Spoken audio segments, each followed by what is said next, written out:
Hi hello everyone welcome back my channel TBK railways and blog channel. So technician grade 1 సంబంధించి మనకైతే basic science and engineering subject ఏ విధంగా చదవాలి, ఏ topics చదవాలి, ఆల్రెడీ టెక్నీషియన్ సంబంధించి మనకైతే కొంత సిలబస్ అయితే ఇవ్వడం అయితే జరిగింది. ఎందుకంటే మేజర్ స్కోర్ దీంట్లోనే ఉందన్నమాట. So basic computers and basic science నుండే మనకి 55 మార్క్స్ అయితే రాబోతున్నాయి. సో కొంచెం అదేవిధంగా ఎవరైతే మన ఛానల్ ఇంతవరకు సబ్స్క్రైబ్ చేసుకోలేదో సబ్స్క్రైబ్ చేయండి. సో లాస్ట్ ఎండింగ్ వరకు అయితే స్కిప్ చేయకుండా చూడండి. ప్రతి ఒక్కటి కూడా ఇంపార్టెంట్ అనమాట, స్కిప్ చేయకుండా చూడండి. సో మనకి టెక్నీషియన్ గ్రేడ్ 1 సంబంధించి మనకు టోటల్ పోస్టులు వచ్చి 1092 పోస్టులు అనమాట. సో మనకు సిలబస్ కూడా ఆల్రెడీ ఇచ్చేసాడు, ఏ సిలబస్ నుండి ఎన్నెన్ని మార్క్స్ క్వశ్చన్స్ ఇవ్వబోతున్నాడు అనేది. సో సిలబస్ చూసుకుంటే మనకి మ్యాథ్స్ నుండి అయితే 20 వస్తాయి క్వశ్చన్స్ వస్తాయి. అదేవిధంగా రేజ్ నుండి 15, జనరల్ అవేర్నెస్ నుండి 10 మార్క్స్ అయితే రాబోతున్నాయి. అదేవిధంగా బేసిక్ కంప్యూటర్స్ నుండి 20 మార్క్స్ రాబోతున్నాయి. బేసిక్ సైన్స్ అండ్ ఇంజనీరింగ్ నుండి 35 మార్క్స్ రాబోతున్నాయి. సో మనం జాబ్ కొట్టాలంటే మినిమం మనం ఈ రెండు దాంట్లో స్కోర్ చేయాలన్నమాట. చూడండి, 100కి అవుట్ ఆఫ్ 55 అనేది ఈ యొక్క బేసిక్ కంప్యూటర్స్ అండ్ బేసిక్స్ ఈ సైన్స్ అండ్ ఇంజనీరింగ్ నుండి మనకైతే 35 మార్క్స్ అండ్ 20 మార్క్స్ టోటల్గా 55 మార్క్స్ అయితే రాబోతున్నాయి. సో మనకి జాబ్ కొట్టాలంటే ఖచ్చితంగా దీంట్లో మనమైతే ఖచ్చితంగా స్కోర్ చేయాలి. స్కోర్ చేస్తేనే మనం అనేది టెక్నీషియన్ గ్రేడ్ 1 జాబ్ అనేది ఖచ్చితంగా కట్టగలుగుతాం అనమాట. సో ఏ విధంగా చదవాలి, ఎలా చదవాలి ఏంటనేది ఆల్రెడీ నేను ఎక్స్ప్లెయిన్ చేసి చెప్తాను. సో టోటల్గా చూసుకుంటే మనకి 100 క్వశ్చన్స్ అయితే ఇవ్వడం అయితే జరుగుతుంది. 90 మినిట్స్ ఇస్తారనమాట. సో ఈ 90 మినిట్స్లో మనం దీనికనమాట 1/3 కూడా మార్కింగ్ ఉంటుందన్నమాట. సో ఈ 90 మినిట్స్లో మన మ్యాథమెటిక్స్ కానీ రీజనింగ్ కానీ కొంచెం లేట్ అవుతుంది, ఎందుకంటే ఇది మనం ఆలోచన చేయవలసి వస్తాం, కొంచెం డెప్త్గా ఇచ్చే అవకాశాలు ఉన్నాయి. సో మనం బేసిక్ కంప్యూటర్స్ ఎవరైనా తెలియకుంటే అది కొంచెం కోర్స్ నేర్చుకోండి, దాని నుండి అయితే మనకు 20 మార్క్స్ అయితే రాబోతున్నాయి. అదేవిధంగా బేసిక్ సైన్స్ అండ్ ఇంజనీరింగ్ ఉంటే 35 మార్క్స్ అయితే రాబోతున్నాయి. సో మోస్ట్లీ మనకి జాబ్ డిసైడ్ చేసేది అనమాట ఈ basic science and engineering and basic computers, ఈ రెండు మాత్రమే మన యొక్క జాబ్ని అనేది డిసైడ్ చేస్తాయి అనమాట. సో బేసిక్ సైన్స్ అండ్ ఇంజనీరింగ్లో 35 కదా, మినిమం 25 to 30 మార్క్స్ అనేది ఖచ్చితంగా నేను కొన్ని టాపిక్స్ అయితే చెప్తాను, అదే టాపిక్స్ నుండి వస్తాయి. సో ఈ సబ్జెక్ట్ అనేది ఆల్రెడీ ఈ యొక్క EEE అండ్ ఈసీ చేసిన వాళ్ళకైతే ఈజీగా అయితే అర్థమవుతుంది. ఎవరైతే చేయలేదో వాళ్ళు మాత్రం ఖచ్చితంగా దీని మీద కొంచెం ఫోకస్ చేయాలి. లేదంటే నేను స్కిప్ చేస్తాను, స్కిప్ చేసి దీంట్లో నేను ఫోకస్ చేస్తానంటే అవ్వదు. ఎందుకంటే స్కిప్ చేసారనుకో ఆల్మోస్ట్ మీకు అనేది ఇదనేది స్కోరింగ్ అనేది రావడం అయితే కుదరదు. సో మీరు ఖచ్చితంగా దీని మీద కూడా ఫోకస్ చేయండి, ఖచ్చితంగా మీరు జాబ్ సంపాదిస్తారు. సో ఎవరైతే ఇంతవరకు మన ఛానల్ అయితే ఇప్పటివరకు సబ్స్క్రైబ్ చేసుకోలేదో సబ్స్క్రైబ్ చేసుకోండి. సో ఇలాంటి వీడియోస్ మీ వరకు రావాలంటే మన ఛానల్ని సబ్స్క్రైబ్ చేసుకోండి. అదేవిధంగా ఈ వీడియో కనుక మీకు నచ్చినట్లయితే ఒక లైక్ చేయండి. లైక్ చేయడం వల్ల ఈ యొక్క వీడియో ఇంకొంతమందికి యూజ్ఫుల్ అవుతుందన్నమాట. సో టాపిక్లో వెళ్దాం. సో మనకి ఇప్పుడు వచ్చి basic science and engineering. So first మనకి టాపిక్ ఏమంటే ఫిజిక్స్ ఫండమెంటల్స్. ముందుగా మనం ఏం చేయాలంటే ముందుగా ఫిజిక్స్ బేసిక్స్ గురించి మనం తెలుసుకోవాలి. ఆల్రెడీ నేను ఫిజిక్స్ గురించి, జనరల్ సైన్స్ గురించి ఆల్రెడీ ఒక వీడియో అయితే నేను చేశాను టెక్నీషియన్ 3 సంబంధించి. సో దాంట్లో చదివిన వాళ్ళు కూడా దీంట్లో సగం అయితే కవర్ అవుతుందన్నమాట. సో ముందుగా మన ఫిజిక్స్ బేసిక్స్ గురించి చదువుకోవాలి. అదేవిధంగా ఫిజిక్స్ క్వాంటిటీస్ ఎన్ని రకాలు ఉంటాయి అంటే స్కాలర్ క్వాంటిటీ, అదేవిధంగా వెక్టర్ క్వాంటిటీ. సో దీంట్లో స్కాలర్ క్వాంటిటీ అంటే అదిశ రాశి అనమాట. సో దీనికి పరిమాణం ఉంటుంది, దిశ ఉండదన్నమాట. సో వెక్టర్ క్వాంటిటీకి పరిమాణం ఉంటుంది, అదేవిధంగా డైరెక్షన్ కూడా ఉంటుందన్నమాట. సో ఈ విధంగా ఈ రెండు ఉంటే దాన్ని సదిశ రాశి అని అంటారు అనమాట, అంటే వెక్టర్ క్వాంటిటీ అంటారు. సో ఈ విధంగా ఫిజిక్స్ ఫండమెంటల్ గురించి ఈ విధంగా దీని గురించి కొంచెం ఫోకస్ చేయండి. అదేవిధంగా నెక్స్ట్ వచ్చి యూనిట్స్ అనమాట. యూనిట్స్ అంటే ప్రమాణాలు. సో ఎక్కువగా యూనిట్స్ అడుగుతూ ఉంటాడనమాట మనకి. ఎలా అంటే ఎస్ఐ యూనిట్స్ కానీ, ఎంకేఎస్లో కానీ, అదే సిజిఎస్ పద్ధతిలో యూనిట్స్ ఏ విధంగా ఉంటాయని చాలా వరకు దీని మీద అడుగుతూ ఉంటాడు. అదేవిధంగా వెలాసిటీ ఇచ్చి దాన్ని సిజిఎస్ యూనిట్స్ ఏంటి, అదేవిధంగా ఎస్ఐ యూనిట్స్ ఏంటి అని అడుగుతుంటాడు. సో ఫర్ ఎగ్జాంపుల్ చూసుకుంటే వెలాసిటీ డిస్ప్లేస్మెంట్ బై టైం అంటే సెంటీమీటర్ పర్ సెకండ్ అనమాట. ఈ సిజిఎస్ పద్ధతిలో మనకి యూనిట్స్ ఏంటంటే సెంటీమీటర్స్ పర్ సెకండ్స్ అనమాట. సో ఎస్ఐ పద్ధతిలో చూసుకుంటే మీటర్ పర్ సెకండ్ అనమాట. ఈ విధంగా అనేది మనకైతే ఇవ్వడం అయితే జరుగుతుంది. సో ఈ విధంగా మనకి అడుగుతూ ఉంటాడనమాట. అదేవిధంగా ఫోర్స్ అంటే మాస్ అంటే యాక్సిలరేషన్ అనమాట. సో చీజెస్ పద్ధతిలో మనకి డై అని అంటారు, అదేవిధంగా ఎస్ఐ పద్ధతిలో మనకి న్యూటన్ అని అంటారు అనమాట. ఈ విధంగా యూనిట్స్ అనేది మనం తెలుసుకోవాలి. 1 న్యూటన్ ఎన్ని డైన్స్తో సమానం అనేది చాలా ఎగ్జామ్స్లో అడిగాడు. సో 10⁵ డైన్స్తో సమానం. అదేవిధంగా ఒక డైన్ వచ్చి ఎన్ని న్యూటన్స్తో సమానం అంటే 10⁻⁻5 న్యూటన్స్తో సమానం అని గుర్తుపెట్టుకోండి. ఇలాంటివి అనమాట కొంచెం ఫోకస్ చేసి యూనిట్స్ ఏవైతే ఉన్నాయో, యూనిట్స్ అంటే మనకి చాలా వరకు మాస్ కానీ, వెయిట్ కానీ, డెన్సిటీ కానీ, వర్క్ కానీ, అదేవిధంగా పవర్ కానీ, ఎనర్జీ కానీ, స్పీడ్ కానీ, వెలాసిటీ, ఇవన్నీ కూడా దీని మీద అనమాట ఎక్కువగా మనకి ప్రాబ్లమ్స్ అడుగుతూ ఉంటాడు. అదేవిధంగా యూనిట్స్ కూడా అడుగుతూ ఉంటాడు అనమాట, డెఫినేషన్ అడుగుతాడు అనమాట. సో ఎక్కువగా ద్రవ్యరాశికి అదే మాస్కి వెయిట్కి చాలా డిఫరెన్స్ ఉంటుంది అనమాట. ఆ విధంగా కొన్ని ప్రాబ్లమ్స్ అనేది అడుగుతూ ఉంటారు, దాని మీద కొంచెం ఫోకస్ చేయండి. నెక్స్ట్ వచ్చి మనకి మెజర్మెంట్స్.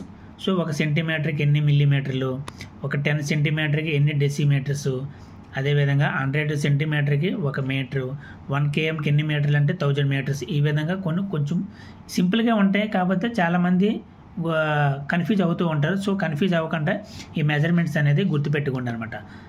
సో నెక్స్ట్ వచ్చి అది చెప్పాను కదా ఆల్రెడీ మీకు, mass, weight, density, work, power and energy and speed and velocity. So ఇవన్నీ కూడా డెఫినేషన్స్, యూనిట్స్ దీని మీద ఎక్కువగా అడుగుతూ ఉంటాడు అనమాట, ప్రాబ్లమ్స్ అడుగుతూ ఉంటాడు. సో దాని గురించి కూడా ఫోకస్ చేయండి అనమాట. సో ఇంకోటి ఏంటంటే ఎవరైనా మీ దగ్గర నోట్స్ లేకుంటే నేను చెప్పేటప్పుడు కొంచెం మీరు స్క్రీన్ షాట్ తీసుకున్నారనుకోండి, మీకు ఈజీగా అవుతుంది అనమాట నెక్స్ట్ టైం నోట్ చేసుకోవడానికి. సో మాస్, వెయిట్కి సంబంధించి డెఫినేషన్స్ ఏ విధంగా ఉంటాయి, దాని యొక్క యూనిట్స్ ఏ విధంగా ఉంటాయి, ఎక్కువగా దీని మీద ప్రాబ్లమ్స్ అడుగుతూ ఉంటాడనమాట. దీని మీద కొంచెం ఫోకస్ చేయండి. అదేవిధంగా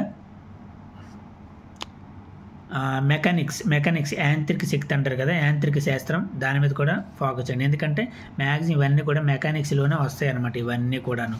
సో దీని గురించి కొంచెం ఫోకస్ చేయాలన్నమాట. ఇవన్నీ కూడా ఖచ్చితంగా దీని నుండి 1 and 2 క్వశ్చన్స్ అయితే ఖచ్చితంగా వస్తాయన్నమాట. సో దీని మీద అయితే కొంచెం ఫోకస్ చేయండి. నెక్స్ట్ వచ్చి మనకి heat and temperature. So heat and temperature వచ్చి మనకి హీట్ అంటే ఏంటి, టెంపరేచర్ అంటే ఏంటి, ఉష్ణోగ్రతకి డిఫరెన్స్ ఏంటి.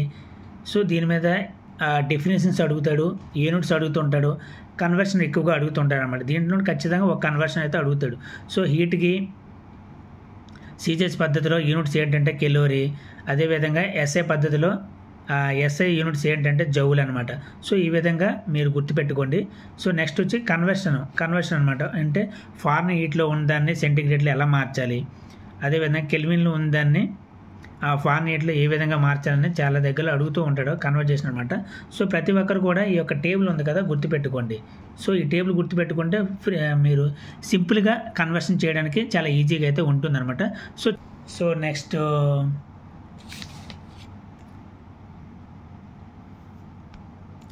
అదేవిధంగా మెల్టింగ్ పాయింట్ అంటే ఏంటి, బాయిలింగ్ పాయింట్ అంటే ఏంటి, ఫ్రీజింగ్ పాయింట్ ఏంటి. సో మెల్టింగ్ పాయింట్ అంటే ఘన పదార్థాన్ని ద్రవ పదార్థంగా మార్చేది మెల్టింగ్ పాయింట్ అనమాట. అదేవిధంగా బాయిలింగ్ పాయింట్, సో ద్రవ పదార్థం ఏదైతే ఉందో అది వాయువు అవుతుందో, వాయువుగా మారుతుంది కదా, అది బాయిలింగ్ పాయింట్ అంటారు. సో ఫ్రీజింగ్ పాయింట్ ఏదైతే ద్రవ పదార్థం ఉందో అది ఘన పదార్థంగా మారడాన్ని దాన్ని ఫ్రీజింగ్ పాయింట్ అంటే ఏ టెంపరేచర్ దగ్గర ఇది అవుతుంది అనేది ఎక్కువగా అడుగుతుంటాడు, దాని గురించి కూడా తెలుసుకోండి. సో ఎక్కువగా మనకి క్వశ్చన్స్ అడిగేది సబ్లిమినేషన్ అంటే ఉత్పత్తన అనమాట. సో ఘన పదార్థం నుండి ద్రవ పదార్థంగా మారకుండా డైరెక్ట్ మనకు వాయు పదార్థంగా మారుతుంది. సో అలాంటి దాన్ని ఏమంటారు. సో సబ్లిమినేషన్కి ఎగ్జాంపుల్ ఏంటి, ఆ విధంగా ఇస్తుంటాడు. సో ఫర్ ఎగ్జాంపుల్ వచ్చి కర్పూరం వచ్చి మనకి ఏం చేస్తుంది, డైరెక్ట్గా అది ఘన పదార్థంలో ఉంటుంది, డైరెక్ట్గా మనం దానికి వెలిగించినా ఏమవుతుంది, వాయు పదార్థంగా కన్వర్ట్ అయిపోతుంది అనమాట. సో అదేవిధంగా నాప్థలిన్ గోళీలు, సో అదేవిధంగా NH4Cl అమోనియం క్లోరైడ్, ఇవన్నీ కూడా అనమాట సబ్లిమినేషన్లో ఈ విధంగా. సో దీని మీద కూడా కొంచెం ఫోకస్ చేసి నేర్చుకోండి. సో నెక్స్ట్ వన్ వచ్చి మనకి పార్ట్ 2 అనమాట. పార్ట్ 2లో వచ్చి ఎలక్ట్రిక్ ఛార్జ్ అంటే మనకి కరెంట్ అనమాట. కరెంట్ పాజిటివ్ ఏంటి, నెగిటివ్ కరెంట్ ఏంటి, నెగిటివ్ ఛార్జ్ ఏంటి, ఆ విధంగా ఉంటుంది. పాజిటివ్ నెగిటివ్ ఛార్జ్ కలిస్తే మనకు అనేది అట్రాక్ట్ అవుతుంది. అదేవిధంగా పాజిటివ్ కలిసినా సరే, నెగిటివ్ కలిసినా సరే మనకి రిఫ్లెక్ట్ అవుతుంది, ఈచ్ అదర్ అనమాట, అంటే వికర్షిస్తుంది అనమాట. ఇలా దాని మీద కొంచెం ఫోకస్ చేసి చదువుకోండి. నెక్స్ట్ వచ్చి ఫీల్డ్ ఇంటెన్సిటీ అంటే మనకి తీవ్రత అనమాట. సో లైట్ ఇంటెన్సిటీ అంటే ఏంటి, సో దాని గురించి కూడా చదువుకోండి. సౌండ్ ఇంటెన్సిటీ, సో ధ్వని తీవ్రత అంటే ఏంటి, అండ్ ఎలక్ట్రిక్ ఫీల్డ్ ఇంటెన్సిటీ దీని గురించి కూడా కొంచెం ఫోకస్ చేసి చదువుకోండి. నెక్స్ట్ వచ్చి మనకి లైట్ ఇంటెన్సిటీకి యూనిట్స్ ఏంటంటే క్యాండిలా. అదేవిధంగా సౌండ్ ఇంటెన్సిటీకి మనకి యూనిట్స్ వచ్చి డెసిబుల్స్ అనమాట. నెక్స్ట్ వచ్చి electric potential and potential different. Electric potential and potential different అనేది సేమ్ ఉంటుందన్నమాట, కొంచెమే డిఫరెంట్ ఉంటుంది.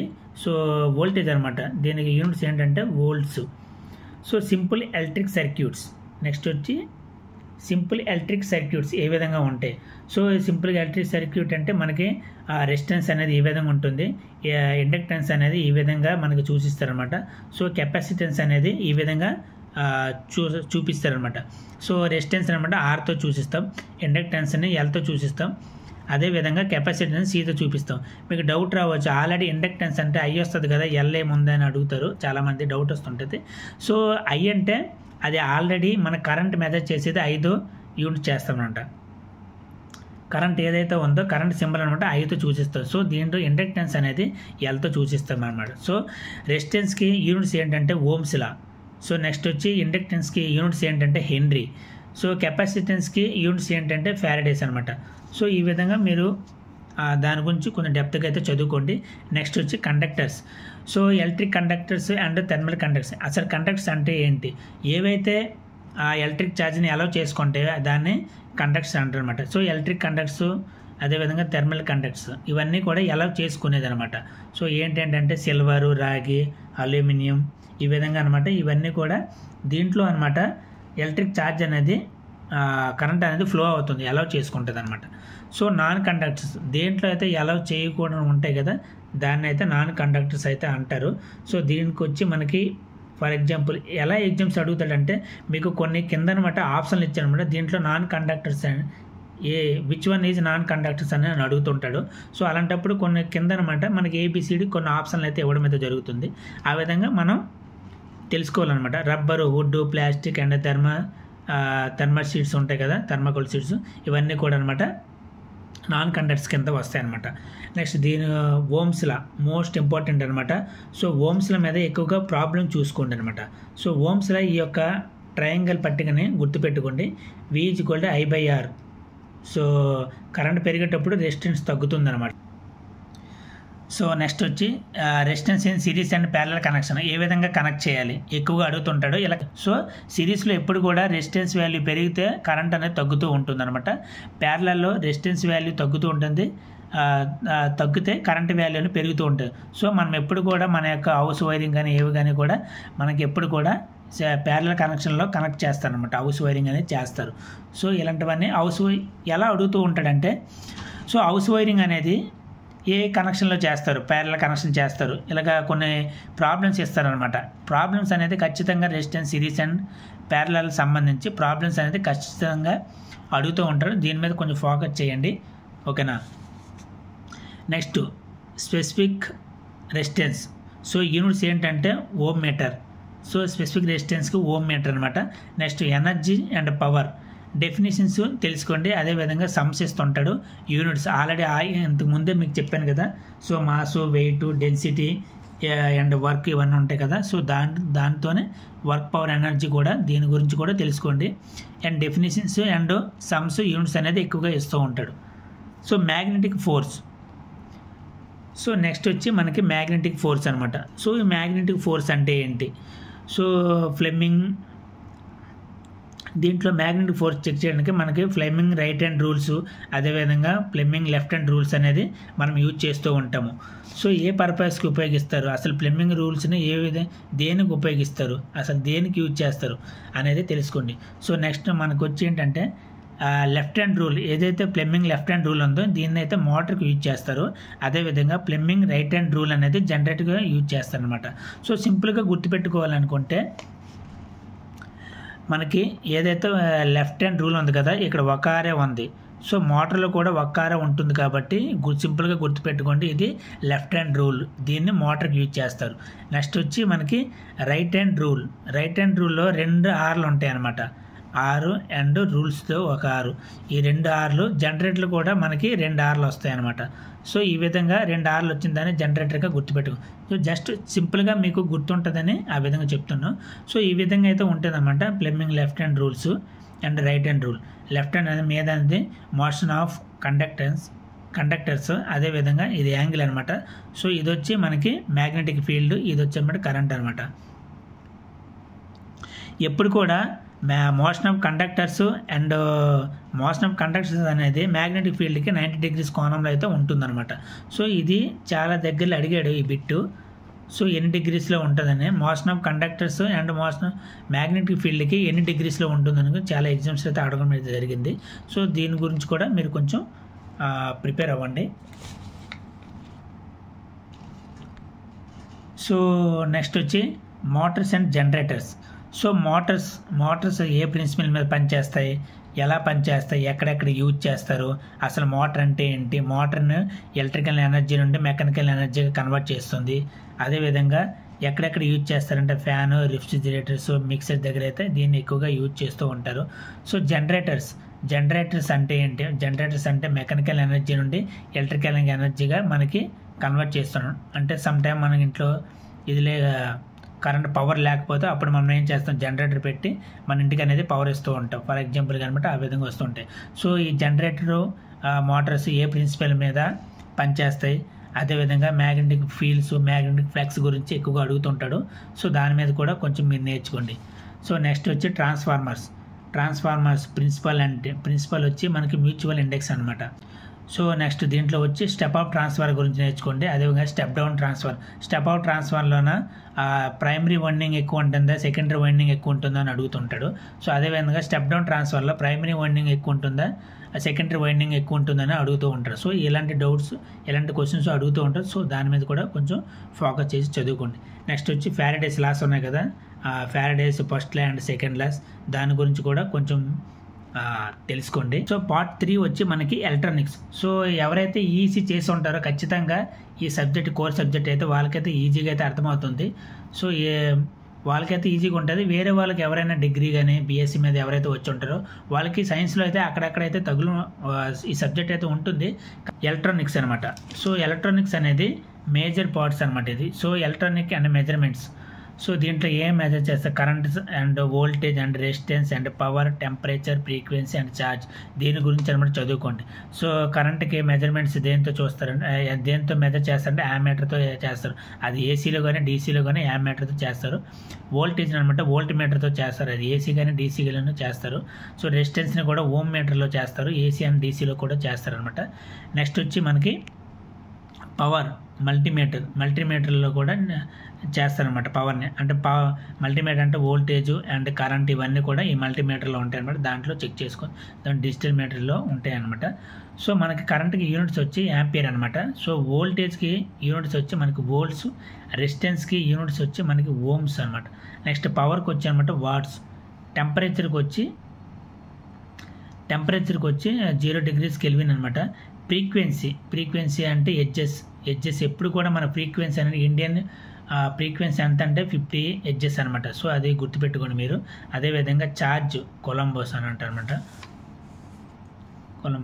నెక్స్ట్ మనకి ఎక్కువగా అడిగేది active elements, passive elements. So active elements ఏంటి, పాసివ్ ఎలిమెంట్స్ అంటే ఎక్కువ అడుగుతూ ఉంటాడు. So voltage source, current source అనమాట. సో ఏదైతే ఎనర్జీ సప్లై చేస్తుందో దాన్ని యాక్టివ్ ఎలిమెంట్ అంటారు. ఏదైతే ఎనర్జీని మనమైతే ఇస్తామో, ఎనర్జీ సప్లై చేస్తామో దాన్ని యాక్టివ్ ఎలిమెంట్ అంటారు. So for example voltage source చేస్తుంటాం, అదేవిధంగా కరెంట్ సోర్స్ చేస్తుంటాం. సో అదేవిధంగా పాసివ్ ఎలిమెంట్స్ అంటే ఏంటంటే ఏదైతే ఎనర్జీని రిడ్యూస్ చేస్తుందో దాన్ని పాసివ్ ఎలిమెంట్స్ అంటారనమాట. సో ఫర్ ఎగ్జాంపుల్ వచ్చి resistance and capacitors and inductors. So చెప్పాం కదా ఆల్రెడీ, ముందు చెప్పుంటాను. రెసిస్టెన్స్, ఇండక్టెన్స్ అండ్ కెపాసిటెన్స్ అనమాట. సో ఈ విధంగా అనేది ఎనర్జీని రిడ్యూస్ చేసేది అనమాట పాసివ్ ఎలిమెంట్స్ అంటారు. ఏదైతే ఎనర్జీ అయితే మనం ఇస్తామో, ఎనర్జీ సప్లై చేస్తామో దాన్ని యాక్టివ్ ఎలిమెంట్స్ అంటాం అనమాట. సో నెక్స్ట్ వచ్చి మైక్రో కంట్రోలర్. చాలా ఇంపార్టెంట్ అనమాట ఇది. మైక్రో కంట్రోలర్ అంటే ఏమిటి, ఎలా వర్క్ చేస్తుంది, దీని అడ్వాంటేజెస్ ఏంటి, అదేవిధంగా డిసడ్వాంటేజెస్ ఏంటి, అప్లికేషన్స్ ఏ విధంగా యూజ్ అవుతుంది దాని గురించి నేర్చుకోండి. నెక్స్ట్ వచ్చి ఎంపీ అండ్ ఎంసీ డిఫరెన్స్ గురించి. ఎంపీ అంటే micro processor and micro controller అంటే ఏంటి, దీని డిఫరెన్స్, ఈ మధ్య ఉన్న డిఫరెన్స్ ఏంటి అనేది తెలుసుకోండి. అదేవిధంగా 8051 మైక్రో కంట్రోలర్ గురించి కూడా తెలుసుకోండి అనమాట. దీంట్లో ఎక్కువగా మనకు అడిగేది pin diagram and block diagram గురించి ఎక్కువగా అడుగుతూ ఉంటాడు. సో దాని మీద కూడా మీరు కొంచెం ఫోకస్ చేయండి. మైక్రో కంట్రోలర్ అనేది మనకి ఎక్కువగా వాషింగ్ మిషన్స్లోన, విసిడి ప్లేయర్స్లోన, మైక్రో ఓవెన్లోన, అది రోబోటిక్స్లోన ఎక్కువగా యూజ్ చేస్తూ ఉంటారు. సో మన క్వశ్చన్ ఎలాగ వస్తుందంటే రోబోటిక్స్లో దేన్ని ఎక్కువగా ఏ కంట్రోలర్ని ఎక్కువగా ఉపయోగిస్తూ ఉంటారు అంటే మైక్రో కంట్రోలర్ని ఎక్కువగా ఉపయోగిస్తుంటారు. సో ఈ విధంగా అనేది మీకు అనేది క్వశ్చన్ ఇవ్వడం అయితే జరుగుతుంది. సో దీని మీద కొంచెం ఫోకస్ చేసి కొంచెం నీట్గా డెప్త్గా మీరైతే చదువుకోండి. సో నెక్స్ట్ చాప్టర్ వచ్చి మనకి బేసిక్ ఎలక్ట్రానిక్స్. సో ఈ బేసిక్స్ ఎలక్ట్రానిక్స్ అనేది చాలా ఇంపార్టెంట్ అనమాట. సో దీంట్లో నుండి మనకి ఎక్కువగా క్వశ్చన్స్ వచ్చే అవకాశాలు ఉన్నాయి. సో ఏంటంటే పిఎన్ జంక్షన్ ఎలా ఫామ్ అవుతుంది, అదేవిధంగా ఫార్వర్డ్ బయాస్ అంటే ఏంటి, రివర్స్ బయాస్ అంటే ఏంటి, దీని యొక్క కనెక్షన్ ఏ విధంగా చేస్తారు, కనెక్షన్ ఏ విధంగా ఇస్తారు అనేది ఎక్కువగా అడుగుతుంటాడు.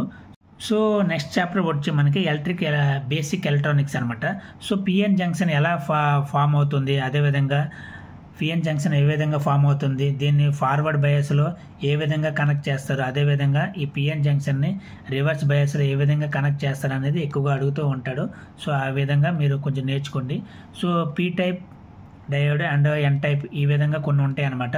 సో మేజర్ క్యారియర్స్ అనేది అండ్ మైనారిటీ క్యారియర్స్ ఉంటాయి అనమాట. సో పీ టైప్లో వచ్చి మనకి మేజర్ క్యారియర్స్ ఉంటాయి అండ్ అదేవిధంగా మైనారిటీ క్యారియర్స్ ఉంటాయి. సో మేజర్గా ఉండేవి అనమాట వోల్స్ అనమాట. సో మైనారిటీగా ఉండేవి అనమాట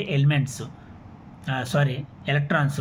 సో ఎన్ టైప్లో ఏంటంటే దీనికి రివర్స్లో ఉంటాయి అనమాట. మేజర్ క్యారియర్స్ ఏంటి వచ్చి మనకి ఎలక్ట్రాన్స్, మైనారిటీ క్యారియర్స్ వచ్చి అనమాట మనకి వోల్స్ వస్తాయి. సో ఎక్కువగా అడిగేది ఏంటంటే పీ టైప్లో మైనారిటీ కెరియర్స్ ఎలిమెంట్స్ వోల్ట్స్ అని అడుగుతూ ఉంటాడు.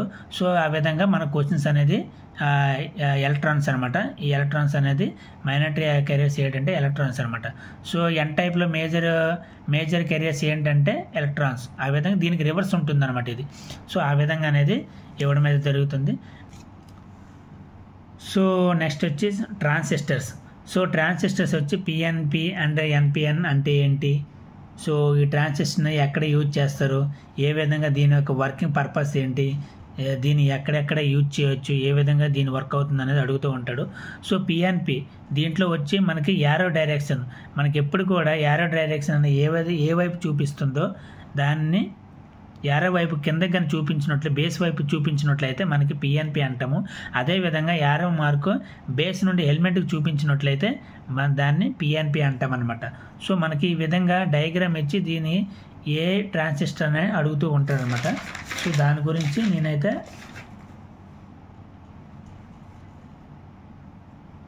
సో ఈ పిఎన్పియా ఇది ఎన్పిఎన్ అని ఎలాగ మీరు కన్ఫర్మ్ చేస్తారంటే సో యారో డైరెక్షన్ బట్టి మనం అనేది ఈ పిఎన్పియా ఎన్పి అనేది మనం గుర్తిస్తామన్నమాట. సో ఈ డైరెక్షన్ కానీ కిందకి బేసిక్ కానీ ఉన్నట్లయితే ఎంటెటర్ నుండి బేసిక్ కానీ ఉన్నట్లయితే మనకి అది పిఎన్పి. అదేవిధంగా బేస్ నుండి మనకి ఎంటెటర్గా యారో మార్క్ చూపించినట్లయితే అది ఎన్పి అనమాట. సో నెక్స్ట్ వచ్చి మనకి ఎఫ్ఈటి అంటే ఏంటి, బీజేటీ అంటే ఏంటి, యూజేటీ అంటే ఏంటి, ఫుల్ ఫామ్, దాని వర్కింగ్ ఏ విధంగా వర్క్ అవుతుంది అనుకుని నేర్చుకోండి. నెక్స్ట్ ఈ ఫుల్ ఫామ్ అనేది నేను ఇప్పుడు ఇక్కడ రాశాను చూడండి. ఎఫ్ఈటి అంటే field effect transistors, and BJT అంటే bipolar junction transistors, and UJT అంటే యూని జంక్షన్ ట్రాన్సిస్టర్స్ అనమాట, ట్రాన్సిస్టర్స్. సో ఎక్కువగా ఫుల్ ఫామ్, దీని యొక్క ఫుల్ ఫామ్ అడుగుతుంటారు, దీని వర్కింగ్ ప్రిన్సిపల్ అడుగుతుంటారు, వర్కింగ్ ఎక్కడ యూజ్ చేస్తారు అనేది అడుగుతూ ఉంటారు. సో దాని మీద గురించి కూడా మీరు కొంచెం ఫోకస్ చేసి నేర్చుకోండి. సో నెక్స్ట్ వచ్చి డిజిటల్ ఎలక్ట్రానిక్స్ అనమాట. So number system, decimals, binary and octals and hexa. So ఈ విధంగా డెసిమల్స్ అంటే 0 నుండి 9 వరకు ఉండేది డెసిమల్స్ అంటారు అనమాట. టోటల్ 10 ఉంటాయి. అదేవిధంగా బైనరీ అంటే 0s 1s వరకే ఉంటాయి అనమాట. సో అదాన్ని బైనరీ అంటారు. ఆక్టల్స్ అంటే 0 నుండి 7 వరకు ఉంటుంది. సో దాన్ని ఆక్టల్స్ అంటారు. మొత్తం 8 అనమాట. బేస్ అనేది 8 ఉంటుంది అనమాట. ఎక్సా అంటే టోటల్గా బేస్ అనేది 16 ఉంటుంది. బేస్ అంటే ఏదైతే కింద ఇస్తారో దాన్ని బేస్ అంటారు అనమాట. 16 ఉంటాయి అనమాట. సో కన్వర్షన్ అనేది ఎక్కువగా మనకు అడుగుతూ ఉంటాడు. కన్వర్షన్ ఏ విధంగా అడుగుతూ ఉంటాడంటే 1011 ఈ విధంగా 2 ఉంది కదా, బైనరీ నుండి డెసిమల్కి ఏ విధంగా మార్చితే ఎంత వస్తుంది అని అడుగుతూ ఉంటాడు అనమాట. సో దీనికి రివర్స్గానే మనం రాయాలి. సో బైనరీ నుండి డెసిమల్కి ఏ విధంగా మారుస్తారంటే, సో మనకి ఎక్కువ కూడా బైనరీ నుండి డెసిమల్గా మార్చడానికి, అదేవిధంగా డెసిమల్ ఇచ్చి మనకి ఎక్సెల్లో మార్చడానికి ఈ విధంగా అయితే మనకి ప్రాబ్లమ్స్ ఇస్తూ ఉంటాడు అనమాట. సో ఎలా మార్చాలి ఏంటనేది కొంచెం ఫోకస్ చేయండి, దాని మీద కొంచెం ఫోకస్ చేయండి. ఆ విధంగా ఎలా మార్చాలనేది ఎక్కువ ప్రాబ్లమ్స్ అనేది దీని మీద ఇస్తూ ఉంటాడు అనమాట. So one's complement and two's complement అంటే ఏంటి, ఇచ్చిన దాన్ని రివర్స్ చేసి రాయాలన్నమాట. వన్స్ కాంప్లిమెంట్ ఏదైనా ఇచ్చినా సరే దాన్ని రివర్స్ చేసి రాయాలన్నమాట. సో ఈ విధంగా ఇస్తారనమాట. దీన్ని 1011 ఉంది కదా, ఈ విధంగా ఇచ్చి దీన్ని వన్స్ కాంప్లిమెంట్ రాయమంటే అప్పుడు దీన్ని రివర్స్ రాయాలన్నమాట. సో 1 ఉంటే 0 రాయాలి, 1 ఉంటే 0 రాయాలి, 0 ఉంటే 1 రాయాలి, 1 ఉంటే 0 రాయాలన్నమాట. ఈ విధంగా రివర్స్ చేసి రాయాలి. సో టూస్ కాంప్లిమెంట్స్ అంటే ముందు ఫస్ట్ వన్స్ కాంప్లిమెంట్ చేసిన తర్వాత దానికి ఫస్ట్ ప్లస్ యాడ్ చేయాలన్నమాట, 1 యాడ్ చేయాలి. సో ఈ విధంగా ఫర్ ఎగ్జాంపుల్ 1011 ఉంది కదా, దీన్ని ఫస్ట్ వన్స్ యాంప్లిమెంట్ అనేది రివర్స్ చేస్తాం. 1 ఉంటే 0 వస్తుంది, 1 ఉంటే 0 వస్తుంది, అదే 0 ఉంటే 1 వస్తుంది, 1 ఉంటే 0 వస్తుంది అనమాట. సో దీన్ని టూస్ కాంప్లిమెంట్కి కన్వర్ట్ చేయాలంటే ఇక్కడ యాడ్ 1 చేయాలి. అప్పుడు ఏమవుద్ది, 0 నుండి 1 ఉంటే 1 వస్తుంది అనమాట. సో 0 ఉంటే 0, 1 1 అండ్ 0 to 0 ఈ విధంగా అనేది వస్తుంది. సో ఇక్కడ 0 ఉంది కాబట్టి ఇక్కడ 1 ఉంది, సో 1 వస్తుంది అనమాట ఇక్కడ. సో ఆ విధంగా అనేది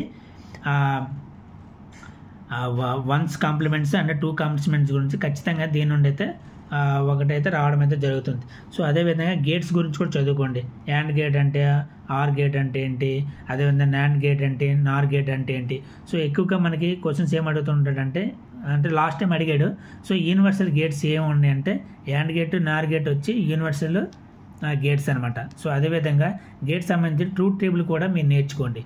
సో ట్రూత్ టేబుల్ నేర్చుకుంటే ఎలాగా వర్క్ అవుతుంది, ఆ టేబుల్ ఉపయోగించి మనం ఏం చేయొచ్చు అనేది దాంట్లో క్లియర్గా ఉంటుంది. అదేవిధంగా BCD code, gray code, hamming codes, adder, subtractor and mux and encoder, decoder, దీనికి సంబంధించి కొంచెం చిన్న టాపిక్స్ ఉన్నాయి. అది కొంచెం దాని మీద కొంచెం ఫోకస్ చేసి దాన్ని నేర్చుకోండి.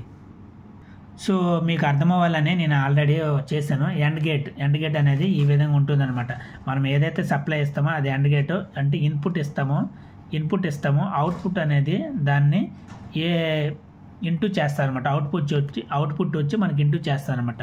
సో ఇక్కడ AB ఉంది కదా, A వచ్చి 0 అంటే B అనేది 0 సప్లై ఇచ్చాం. అప్పుడు అవుట్పుట్ వచ్చి 0 into 0 ఏమవుతుందంటే 0 అవుతుంది అనమాట. అప్పుడు బల్బ్ అనేది ఎలగదనమాట.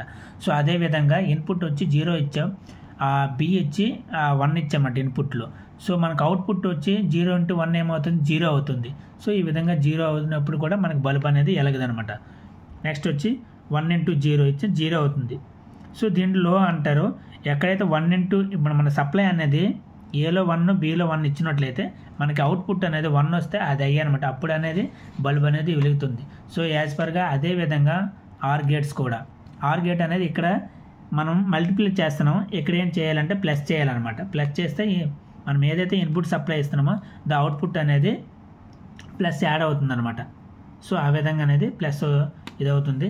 అదేవిధంగా నాట్ గేట్ అనేది ఏదైతే మనం ఇన్పుట్ సప్లై ఇస్తామో అవుట్పుట్ సప్లై దానికి రివర్స్ ఉంటుందన్నమాట. సో రివర్స్ అనమాట నాట్ గేట్ అంటే మనం ఇచ్చిన సప్లైకి అనమాట రివర్స్ ఉండేదాన్ని దాన్ని నాట్ గేట్ అంటారు. సో మీకు అర్థం అవ్వాలనుకుని సింపుల్గా నేను ఎక్స్ప్లెయిన్ చేసి చెప్తున్నాను. సో ఈ విధంగా అయితే ఉంటుందన్నమాట. ఎలా క్వశ్చన్స్ ఇస్తారంటే మనకి ఏంటంటే ఇన్పుట్ సప్లై 0 ఇచ్చి అవుట్పుట్ ఏమొస్తుందో ఆర్ గేట్లోనా అని అడుగుతూ ఉంటాడు. ఆ విధంగా మీరు కొంచెం ఫోకస్ చేసి చదువుకోండి. నెక్స్ట్ వచ్చి ఎలక్ట్రిక్ డివైస్ అండ్ సర్క్యూట్స్ అనమాట. PN డయోడ్ అంటే ఏంటి, జీనో డయోడ్ అంటే ఏంటి, అదేవిధంగా L1 బ్రేక్ డౌన్ అంటే ఏంటి, ఫోటో డయోడ్ అంటే ఏంటి, ఫార్వర్డ్ బయాస్, రివర్స్ బయాస్ ఉంటాయి కదా, ఆల్రెడీ ముందు మీకు చెప్పాను. సో వర్కింగ్ ప్రిన్సిపల్ ఏ విధంగా ఉంటుంది, ఆపరేషన్ ఏ విధంగా ఉంటుంది, వేవ్ ఫార్మ్స్ ఏ విధంగా వస్తాయి అండ్ గ్రాఫ్స్ ఉంటాయి కదా. సో దాని గురించి కొంచెం ఫోకస్ చేసి నేర్చుకోండి. నెక్స్ట్ అదేవిధంగా RC కపుల్డ్ యాంప్లిఫైయర్స్ని అందులో CB, EC, CC కాంట్రిబ్యూషన్ నేర్చుకోండి అనమాట. CB అంటే ఏంటంటే common base, common emitter, common collector. దీన్ని ఏ విధంగా కాన్ఫిగరేషన్ సో ఏ విధంగా వర్క్ అవుతాయి అనేది దాని గురించి నేర్చుకోండి అనమాట. నెక్స్ట్ వచ్చి measuring system and principles. So measuring సిస్టంలో వచ్చి పిఎంఎంసి అంటే పర్మనెంట్ మ్యాగ్నెట్ మూవింగ్ కాయిల్స్, అదేవిధంగా Wheatstone bridge, Wien bridge and Maxwell bridge, electrical machines and electrical machines మనకి ఎక్కువగా మనం ఉపయోగించేది మోటార్లో జనరల్ ఏసీలో కనెక్ట్ చేస్తే ఏ విధంగా వస్తాయి, ఏసీలో సిరీస్లో కానీ షంట్లో కానీ ఏ విధంగా కనెక్ట్ చేయొచ్చు, అదేవిధంగా డీసీలో సిరీస్లో కానీ షంట్లో కానీ ఏ విధంగా కనెక్ట్ చేయొచ్చు అనేది, ఏ విధంగా కనెక్ట్ చేయాలనేది నేర్చుకోండి. నెక్స్ట్ వచ్చి నెట్వర్క్ థియరం. సో దీంట్లో కూడా వాట్సాప్ ఉన్నాయి, కిర్చాఫ్ లాస్ ఉన్నాయి, థెవెనిన్ థియరం ఉంది, అదేవిధంగా సూపర్ పొజిషన్ థియరం ఉంది, అదే నార్టన్ థియరం ఉంది. సో దీని గురించి కూడా కొంచెం ఫోకస్ చేసి చదువుకోండి. సో రేంజ్ ఎక్స్టెన్షన్ మెథడ్స్ అనమాట. సో దీంట్లో కూడా రెసిస్టెన్స్ సిరీస్ కనెక్షన్ ఏ విధంగా ఉంటుంది, అదేవిధంగా రెసిస్టెన్స్ ప్యారలల్ షంట్ కనెక్షన్ ఏ విధంగా ఇస్తారు అనేది చదువుకోండి. అదేవిధంగా extension range voltmeter and extension range of ammeter ఏ విధంగా ఇచ్చేస్తారు అనేది, ఈ మెథడ్స్ ఉంటాయి కదా, ఈ మెథడ్స్ గురించి కూడా కొంచెం ఫోకస్ చేసి అనేది చదువు. నెక్స్ట్ వచ్చి యామ్మీటర్ ఎప్పుడు కూడా సిరీస్ కనెక్షన్లోనే ఉంటుందన్నమాట, వోల్ట్మీటర్ ఎప్పుడు కూడా ప్యారలల్ కనెక్షన్లోనే ఉంటుందన్నమాట. ఆ విధంగా అనేది ఇచ్చేస్తారనమాట. So LCD, LED and CRO అంటే ఏంటి? సో ఎక్కువగా ఎల్ఈడి అంటే లైట్ ఇమిటేషన్ డయోడ్, ఎల్సిడి అంటే లిక్విడ్ క్రిస్టల్ డిస్ప్లే అనమాట, సిఆర్ఓ అంటే క్యాథోడ్ యొక్క working principles and advantages, disadvantages, applications ఏ విధంగా వర్క్ అవుతాయి అనేది ఎక్కువగా అడుగుతాం. సిఆర్ఓ అంటే అందరికీ తెలిసి ఉంటుంది, ఎక్కువగా ఇది హాస్పిటల్లో చూస్తూ ఉంటాం. సో మనకి పేషెంట్ ఉన్న దగ్గర ఈ యొక్క సిస్టమ్ ఉంటుందన్నమాట సిఆర్ఓ, దీంట్లో గ్రాఫ్ వస్తూ ఉంటుందన్నమాట. దాన్ని బట్టి వాడి యొక్క ఇదనే రేస్ ఏ విధంగా ఉన్నాయనేది కనుక్కోవడానికి ఈ సిఆర్ఓ అనేది ఉపయోగిస్తారనమాట.